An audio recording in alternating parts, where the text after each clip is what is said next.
My family ignored me for 5 years. One night I got 31 missed calls. I already knew what they needed. I want to tell you about the night my phone showed 31 missed calls. It was a Thursday in November. I was in my apartment in Denver, Colorado, a small place I had made exactly mine over 5 years, with furniture I had chosen and a kitchen organized according to a system that made sense to exactly one person, which was me. I had cooked dinner. I had done the dishes. I had been reading for about 40 minutes when I picked up my phone to check the time. 31 missed calls, all from numbers I recognized. My Aunt Carol, my cousin Derek, my Uncle Paul, my mother's old phone, the one she had given to my younger brother when she got a new one, my grandmother's landline, which I had not seen light up in years, and at the top of the list, 6 calls from a number I had not spoken to in 5 years, my father. I sat on the couch with the phone in my hand and I did not call back immediately. Not because I didn't care. I did care, in the complicated way you care about people you have loved and chosen not to be near. But because I had learned in 5 years of distance to pause before reacting, to let the first wave of feeling pass before deciding what to do with it. I already knew what they needed. Not the specifics, not yet, but the shape of it. You don't get 31 missed calls from a family that has been silent for 5 years unless something has gone very wrong and they have run out of other options. What I didn't know, what none of them had ever told me, was the reason I was the only one who could help. Before I tell you what happened when I called back, I want to ask you something. If you have ever gone no contact with people you still love, if you have ever chosen distance not out of hatred, but out of necessity, write yes in the comments and tell me where you're watching from tonight. I want to know how far this story reaches. Subscribe and stay with me, because what I discovered that Thursday night changed everything I thought I understood about the 5 years I had been away. Let me tell you why I left. Not the version that was easier for my family to tell. The actual version. My name is Elena. I am 34 years old. I grew up in a mid-sized city in Ohio, the oldest of 3 children. My parents, Robert and Diane, had a marriage that was functional in the way that some marriages are functional. Not warm, not close, but operational. Bills got paid, dinners happened. The exterior of a family life was maintained with reasonable consistency. What was less consistent was the specific way my family distributed attention, support, and presence. My brother Marcus, 4 years younger, was the easy one.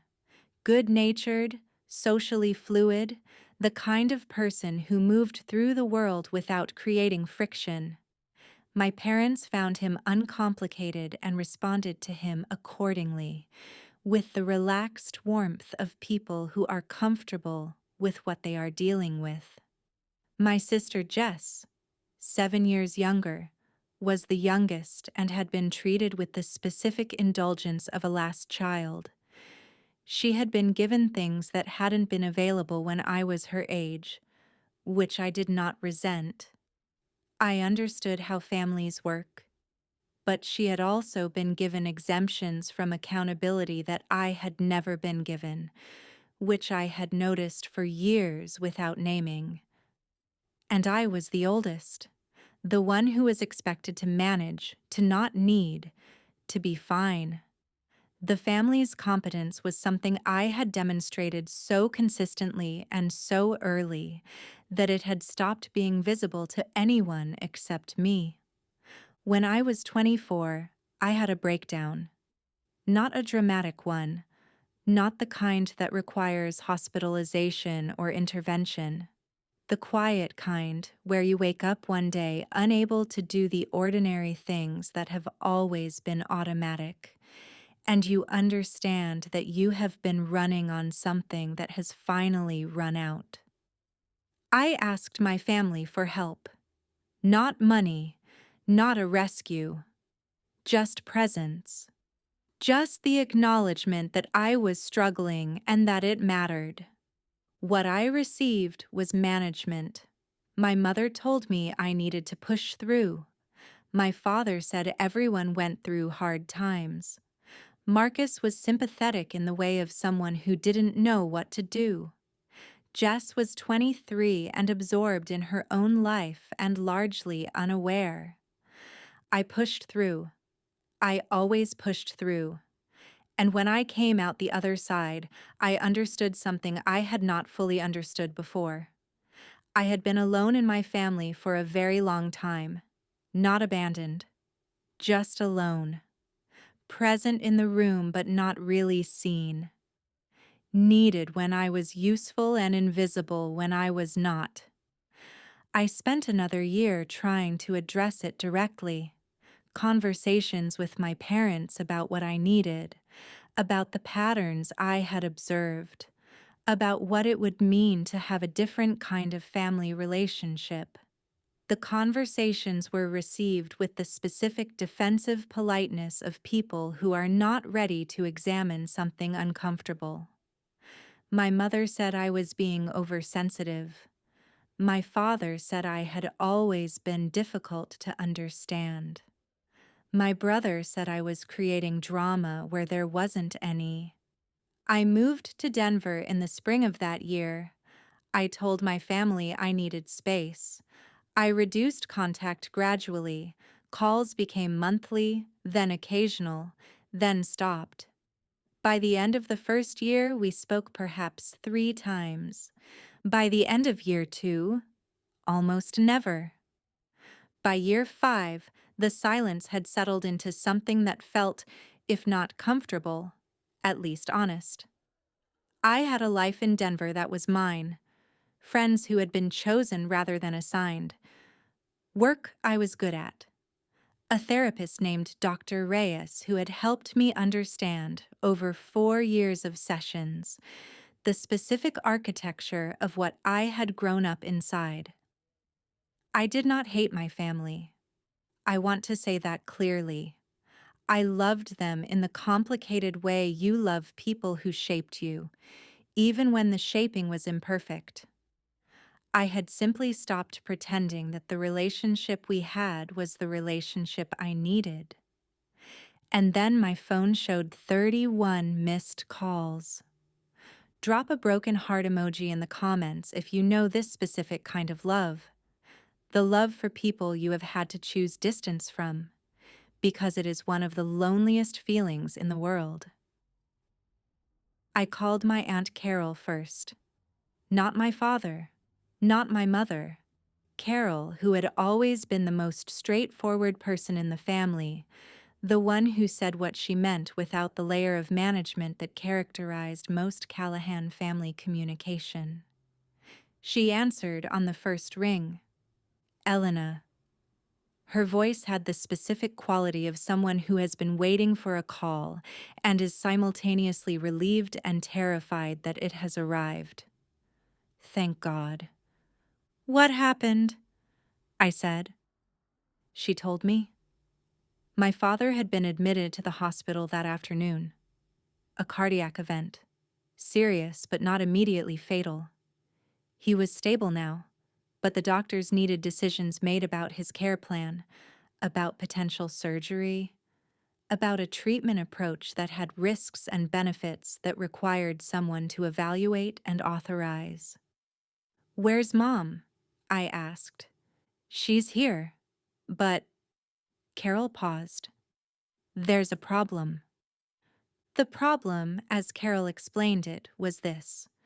2 years earlier, my father had updated his advance healthcare directive and medical power of attorney.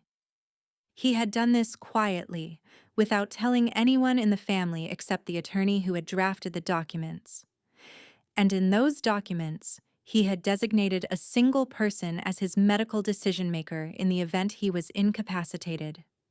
Me, not my mother, not Marcus, not Jess. Me, the daughter he had not spoken to in 5 years. I sat with that for a long moment. He never told anyone, Carol said. We only found out tonight when the hospital asked for the documents and your mother went to the files. It's your name, Elena. It's been your name for 2 years. Why? I asked. Not to Carol, just to the room. Just to the specific incomprehensibility of a man who had let his oldest daughter go silent for 5 years and had simultaneously quietly named her the person he trusted most with his life.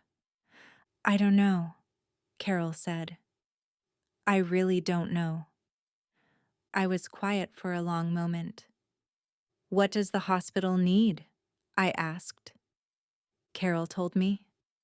A decision about a surgical procedure, lower risk than the alternative, but still a decision that required someone with authority to authorize.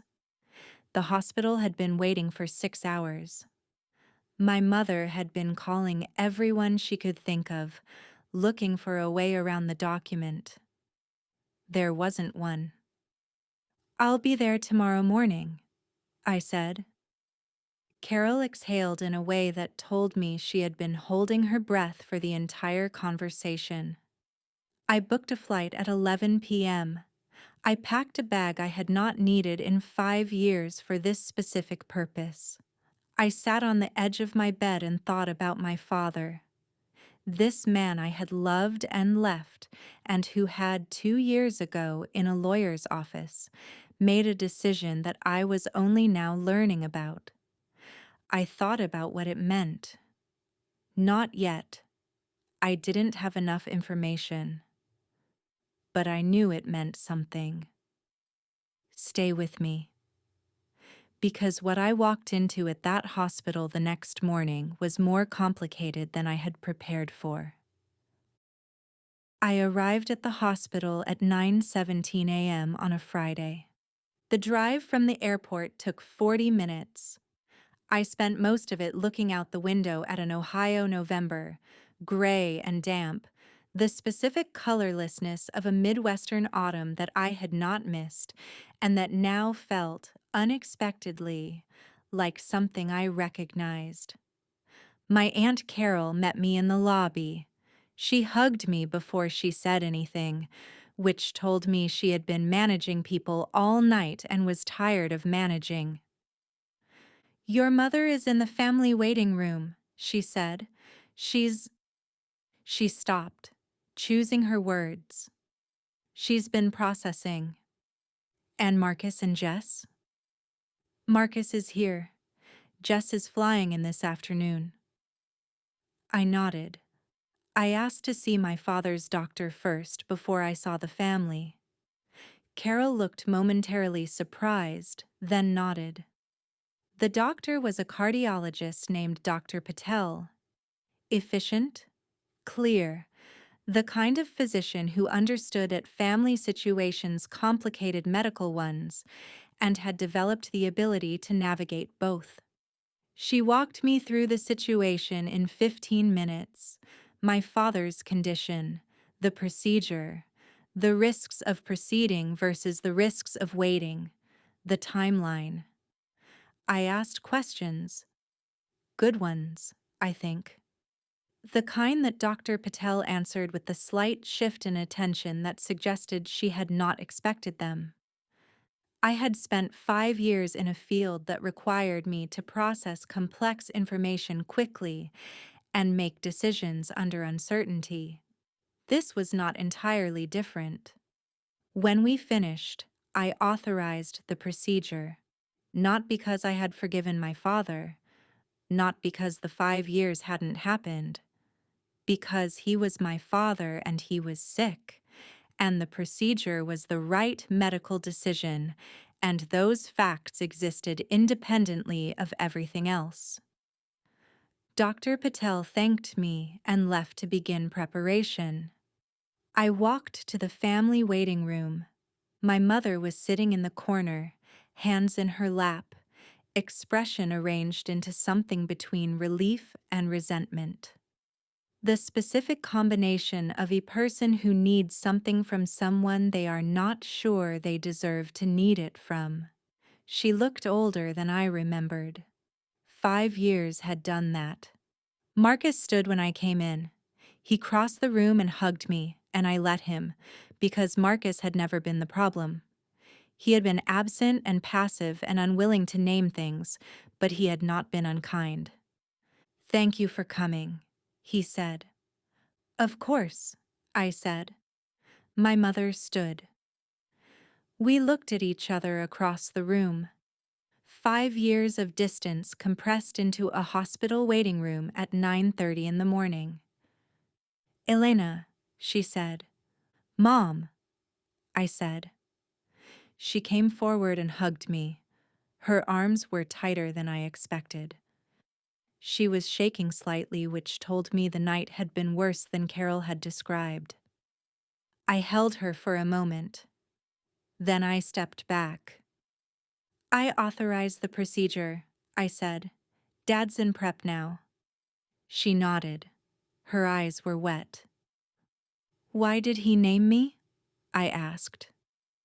Not accusatorially, just honestly. I needed to know. She was quiet for a long moment. Then, "I think he always knew you were the one who would actually do it right." I sat with that sentence for a very long time. Type complicated in the comments, because that sentence is the most complicated thing anyone in my family had ever said to me. The procedure took 3 hours. My father came through it without complications, which Dr. Patel said was the best possible outcome given the circumstances. Jess arrived while he was still in surgery. She was 32 now. I had last seen her at 27, before the distance had fully settled. She was different in the way people are different after 5 years. More formed, more herself. The specific solidification that happens when someone stops becoming and starts being. She hugged me and held on longer than Marcus had. "I've missed you," she said. "I know," I said. "I've missed you too."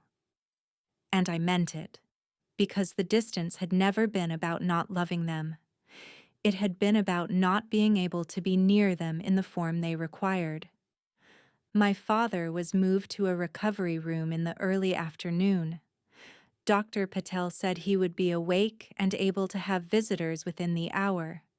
My mother asked if she could go in first. I said yes. While she was with him, I sat with Marcus and Jess in the waiting room, and we did the thing that siblings do when they have been apart for a long time and are now suddenly together in a situation that doesn't allow for small talk. We were honest. Marcus said, "I should have called over the years. I kept telling myself it wasn't my place, and He stopped. "It was my place. You were my sister." "Yes," I said. Jess said, "I didn't understand what happened when you left. Mom and Dad said you needed space, and I believed that was the whole story." She paused. "It wasn't, was it?" "No," I said. "It wasn't." We didn't have the full conversation then. A hospital waiting room was not the right place, and we were all too tired and too raw for the full conversation to happen with the care it required. But the acknowledgement was there, which was more than I had expected. When my mother came out of my father's room, she looked at me. "He's asking for you." I went in alone. My father looked smaller than I remembered. Hospital beds do that to people, reduce them to the human scale that everyday life allows us to forget. He had an IV in his arm and monitors attached to his chest and the specific pallor of someone who has been frightened and is now on the other side of the fright. He looked at me when I came in. His eyes were the same eyes I had been looking at for 34 years. "Elena," he said. His voice was rough. "Hi, Dad," I said. I sat in the chair beside the bed. Neither of us spoke for a moment. Then he said, "You came." "Of course I came." "I wouldn't have blamed you if you hadn't." I looked at him.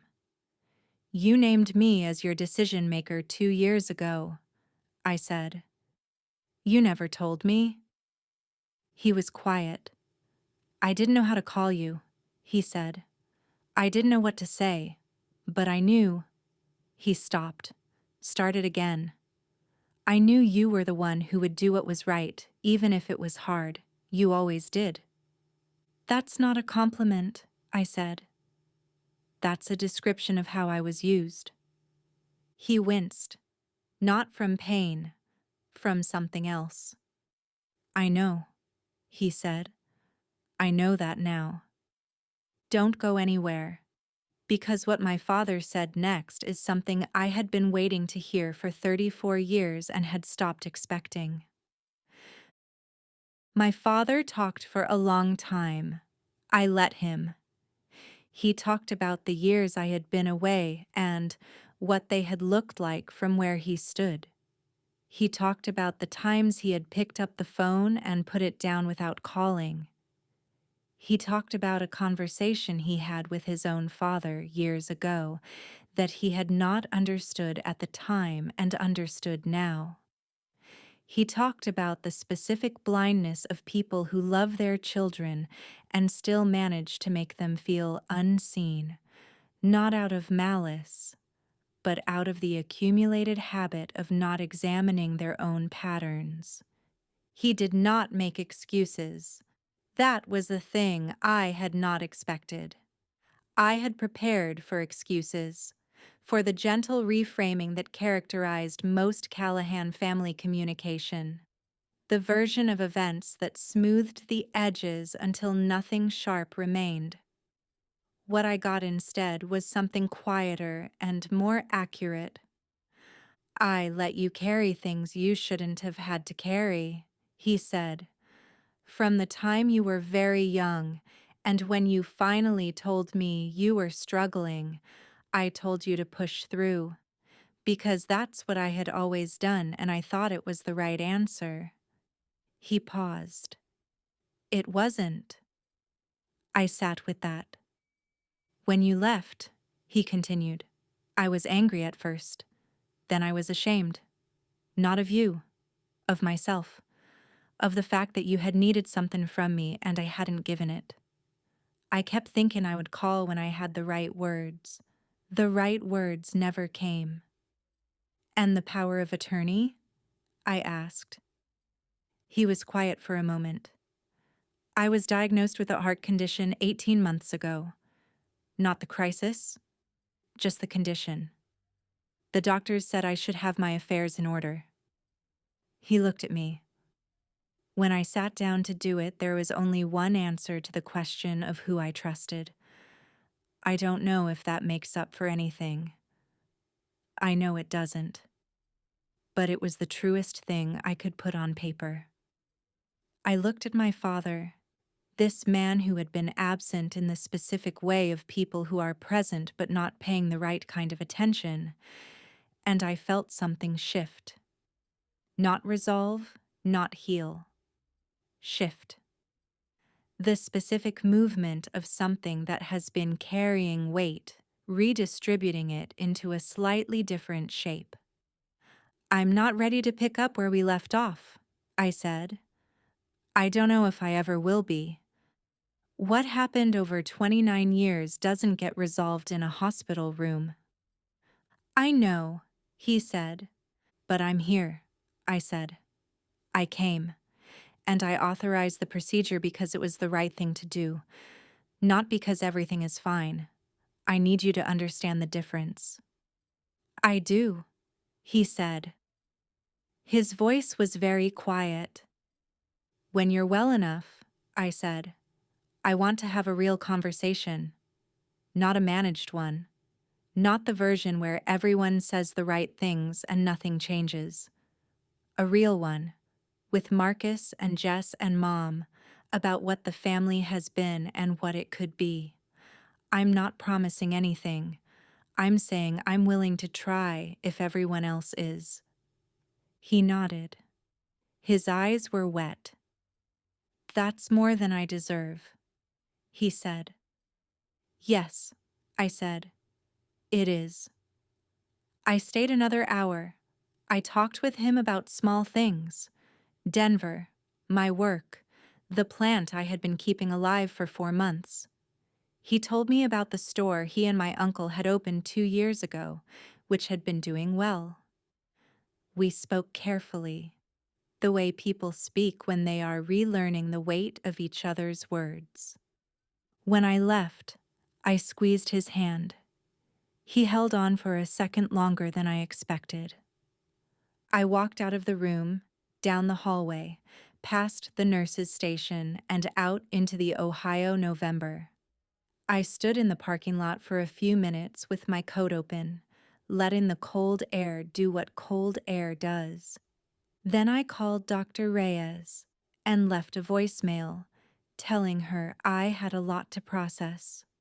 Type healing in the comments, because that is exactly what this was. Not resolution, not triumph. Just the first honest step towards something that might, eventually, be healing. I want to say something about going no contact, because it is a decision that gets spoken about in ways that are often too simple. People treat it as either a failure, something that happened because a family broke down, or as a triumph, a clean break, a liberation. It is rarely either of those things. In my experience, it is a decision made by someone who has run out of other options, who has tried the conversations and found them unproductive, who has loved people and found that the love alone was not enough to make the relationship sustainable. I did not leave my family because I stopped loving them. I left because I needed to find out who I was when I was not spending my energy managing their comfort with who I was. 5 years in Denver taught me that. It taught me that I was capable of rest, actual rest, not the performed rest of someone who has taken a break before returning to the same demands. It taught me that I could need things and ask for them without expecting to be told I was being difficult. It taught me that presence, real presence, was something I had been giving my family without ever having received it back. The power of attorney document that my father filed 2 years ago is the most complicated piece of information I have ever received about my relationship with him. It says, I trust you. It also says, I trust you because you will do the right thing even when it is hard. And those two things are not the same as, I see you, and I am sorry for what I did not give you. He gave me the apology in the hospital room. He gave me the trust in the document 2 years earlier. The sequence was backward. It was also, I have come to understand, human, messy and imperfect, and not the way I would have written it, but real. What I want to say to anyone who has chosen distance from family, or is considering it, or has been told by the people around them that it is a betrayal, is this: you are allowed to leave. You are allowed to need something different than what you were given. You are allowed to protect yourself from patterns that damage you, even when the people creating those patterns love you, and you are also allowed to return, not to what it was, but to what it might become, on your terms, with your conditions, without pretending that the years of distance didn't happen or that a single hospital room can undo them. You are allowed to hold both things at once, the love and the hurt, the choice to leave and the choice to come back, the person you had to become by going and the person you might become by returning. That is not contradiction. That is just what families look like when everyone involved is human. My father was discharged from the hospital 4 days after the procedure. I stayed for 3 of those days and flew back to Denver on the 4th. At the airport, my mother hugged me goodbye and said, "Don't wait another 5 years." I said, "That depends on everyone." She nodded. She understood. The family conversation I had asked for happened 6 weeks later, over a video call that Marcus organized, and that lasted 2.5 hours. It was not comfortable. Several things were said that had needed saying for years. My mother cried. My father was quiet in the way of someone who was listening rather than waiting to speak, which was new. Marcus apologized for his absence. Jess asked questions I had not expected her to ask. It did not fix everything. I want to be honest about that. You do not undo 29 years in a 2.5 hour video call. What you do is establish that honesty is the new operating condition, that the managed version of events is no longer the only version available. I went home to Ohio for Christmas, first time in 5 years. My father looked better. The color had come back, the smallness of the hospital bed replaced by the ordinary size of a man in his own kitchen. He made coffee the way he always had, too strong, the way I had never liked, and had also, I realized, missed. We did not have a dramatic reconciliation. There were no speeches, no moments that you'd make a good scene in a movie. We ate dinner. We talked about small things and occasionally large ones. My father asked about Denver with the specific attention of someone who is trying to learn about a life he had missed. I told him about the apartment, about the plant that had survived 4 months, about Dr. Reyes and the work I had been doing for years that had made it possible for me to walk into a hospital room and say the true things without flinching. He listened to all of it.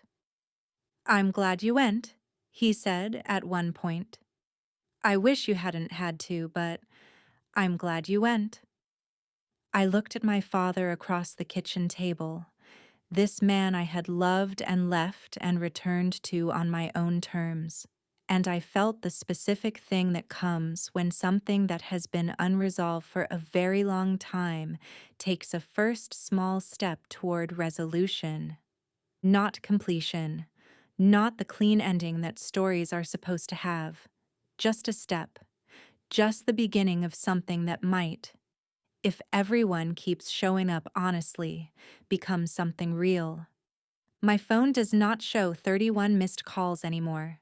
It shows calls I choose to answer from people who have learned, slowly, imperfectly, with my help and their own effort, that my presence is not a given. It is a choice. And choices, unlike obligations, can be made with love. If this story found you somewhere you needed it, if you recognize something in the 5 years, or in the 31 missed calls, or in the hospital room where a father finally said what he should have said years earlier, leave a comment. Tell me where you are in your story, and if you are currently in the distance, if you have left people you love because you had to, Write distance in the comments. I want to know you're out there. Subscribe for new stories every week. See you next time. All stories on this channel are fictional narratives created for entertainment and educational purposes. Any resemblance to real persons, companies, or events is coincidental. This content is intended to explore themes of family estrangement, healing, and the courage to return on your own terms.